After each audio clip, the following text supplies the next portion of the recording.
Hi guys! Welcome back sa panibagong vlog. At kung bago ka pa lang sa akin channel ay huwag kalimutan mag-subscribe. So sa mga hindi pa nakakilala sa akin, I'm Joseph Baliser. So ang vlog natin ngayon ay tungkol sa aking Fortuner. Okay? So marami kasing nagtatanong dito sa channel kung bakit Fortuner yung binili ko, diba? So ngayon, sasabihin ko sa inyo yung mga nagustuhan ko sa Fortuner, kung bakit ito yung binili ko. Okay? So guys, sa mga owner ng mga sasakyan na mabanggit ko dito, huwag niyong masamain kasi ito ay personal opinion ko lamang po, no?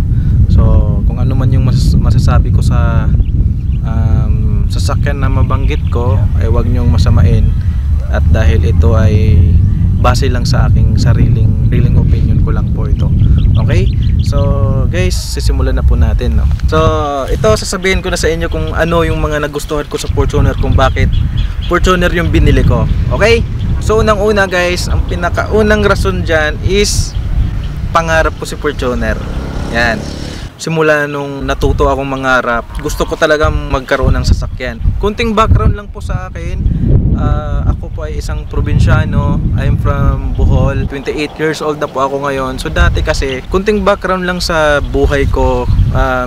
Lumaki talaga ako sa mahirap na kalagayan. Kumbaga mahirap lang talaga kami. High school graduate lang po ako. Tapos ayun, habang nasa probinsya ako, sabi ko sa nanay ko na, Nay, gusto kong pumunta ng Maynila kasi gusto kong maging family driver. Kasi yung mga kapatid ko, yung kuya ko, yung dalawang kapatid kong lalaki, ang trabaho talaga nila dito ay family driver. Kumbaga yun yung naging direction ko na punta ako na Maynila para magiging family driver ako. Okay? So in short, yun lang yung pangarap ko bago ako pumunta dito sa Maynila. Okay? Tapos one time, to cut the long story short, napunta ako sa isang networking company.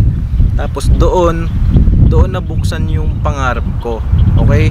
So marami akong nakikitang mga tao na mga ordinaryong tao lang din na katulad ko, walang pinag-aralan, pero umasinso sila sa buhay. So to cut the long story short, natuto akong mangarap. Yan. So ang una kong pinangarap ay gusto kong magkaroon ng sariling sasakyan.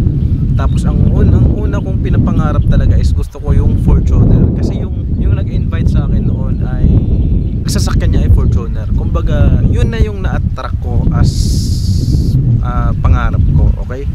So ayun, ang nangyari, dahil natuto na akong mangarap, yung Fortuner na yung pinapangarap ko. So habang nagko-commute ako dati, lagi ko itong sinasabi, habang nasa EDSA ako, nasa bus ako, nagbibilang ako ng Fortuner na madadaanan ko.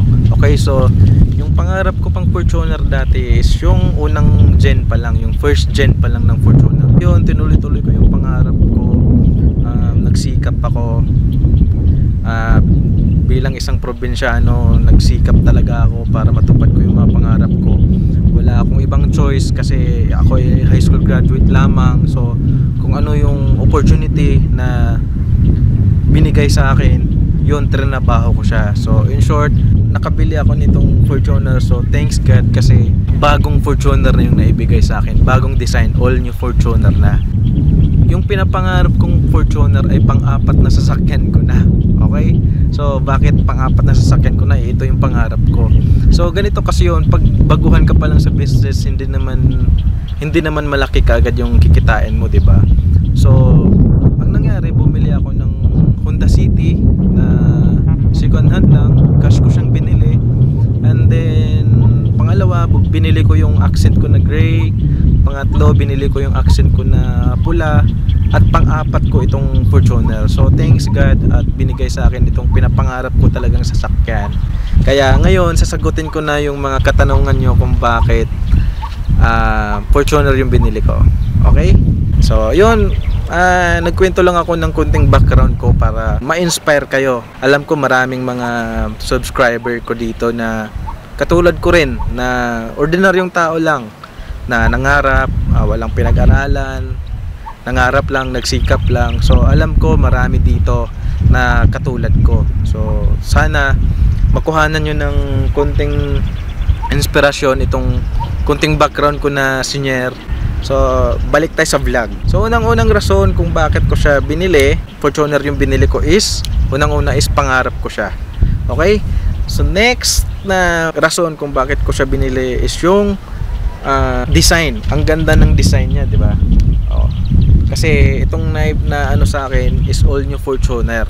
So kung ikumpara ko siya sa design ng ibang mga SUV ngayon, para sa akin panalo talaga yung design ni Fortuner. So maraming nagsasabi na matagtag daw si Fortuner, ganon. So okay lang, wala namang problema dun eh. Para sa akin hindi naman siya matagtag. Nakapag-drive na ako ng mga SUV din na iba. Magkaiba talaga yung ride nila. Okay, so yun, yung pangalawang dahilan, yung design niya, ang ganda ng design, yung itsura niya.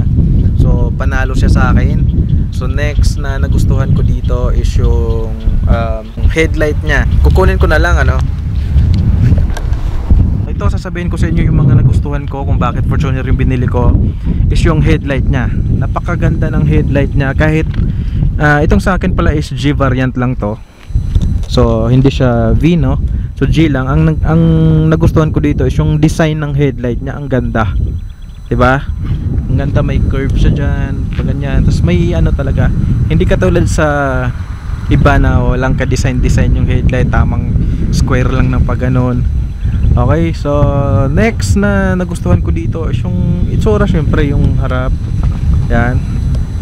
So ang mga nagustuhan ko pa dito is yung fog light. Yan, fog lamp cover natin, ang ganda ng pagka-design yan. So bagay na bagay siya sa harap na itsura. Okay, so next na mga nagustuhan ko bakit Fortuner yung binili ko is yung taillight. Syempre yung taillight, napakaganda niya lalo na sa gabi. So kung ikumpara ko naman siya sa iba, ikumpara ko siya sa mga MUX, sa Montero, sa Everest. Yung Everest kasi parang ordinaryong pag ganun lang eh.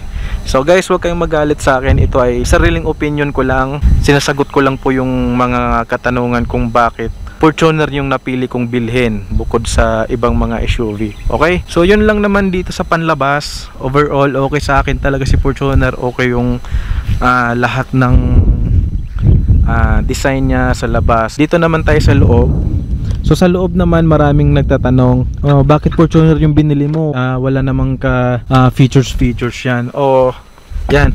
So para sa akin, hindi naman importante sa akin yung features ng sasakyan, kasi anytime pwede mo namang i-upgrade yan eh. Anytime pwede mong gawin yung mga features na yon. Okay? Isa sa mga nagustuhan ko dito, syempre napakaluwag ng loob yung interior niya. Tapos yung dashboard dito, ang ganda. Tapos yung steering wheel, gustong gusto ko talaga siya. Tapos maluwag. Ito, naka-atras na to oh.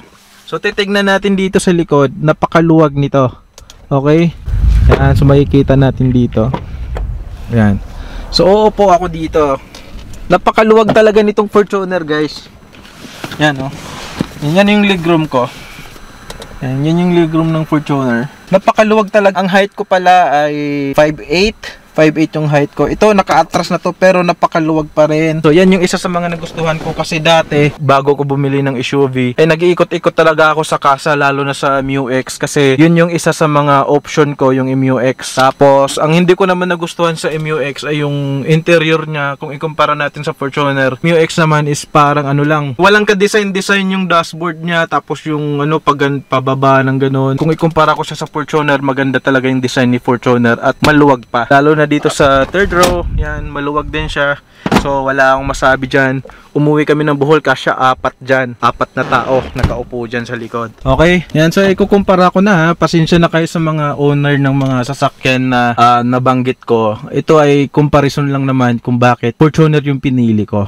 Okay? So, isa pa sa mga dahilan bakit Fortuner, kasi Toyota is Toyota, guys. Napakamura ng mga pyesa, ang daling hanapin, o hindi ka mahihirapan, hindi katulad sa mga Trailblazer, 1, 2, 3 months yung hihintayin mong pyesa, ganun. So, mahirap naman yung ganun, 'di ba? Yun, isa sa mga nagustuhan ko sa Fortuner is yung, yun nga, yung pyesa niya, mura lang. Tapos, anytime, pwede mong mahanap yung pyesa na yun, pwede mong mabili yung pyesa na yun. Okay? So, sa fuel economy naman, matipid talaga talaga si Fortuner. Kung sa hatak naman, panalo na rin sa akin yung hatak ni Fortuner kasi 400 plus na yung torque niya. Okay? So kung ikumpara natin sa iba, halos parehas lang din naman, di ba? So aanhin naman natin yung sobrang tulin, hindi naman natin magagamit yon, di ba? So sa expressway hanggang 100 kph lang naman yung matatakbo natin, di ba? So aanhin natin yung sobrang bilis kung hindi mo naman magagamit. Yun lang naman yung mga bagay na nagustuhan ko sa Fortuner, no? So yun, yung fog light niya maganda. Yan. So overall talaga ang ganda ng Fortuner. So panalo talaga sa akin yung Fortuner, guys. Kung ikumpara ko siya sa yung design, yung design niya maganda kung ikumpara ko siya sa iba. Okay? Tapos yung sa pyesa, okay tayo sa pyesa, hindi tayo nahihirapan. Kung pagdating sa pyesa naman, kung mahal or mura, mura lang si Toyota. So ayun guys, yun lang po yung masabi ko sa inyo ng mga nagustuhan ko sa Fortuner, kung bakit Fortuner yung binili ko. So comment down below kung ano yung mga nagustuhan nyo rin sa Fortuner, kung anong nagustuhan nyo sa ibang sasakyan para may idea rin tayo, diba? So share tayo ng mga opinion natin sa mga SUV natin dito sa Pinas. Okay, so guys, maraming salamat sa panonood. Huwag kalimutang mag-like, mag-comment, and mag-share.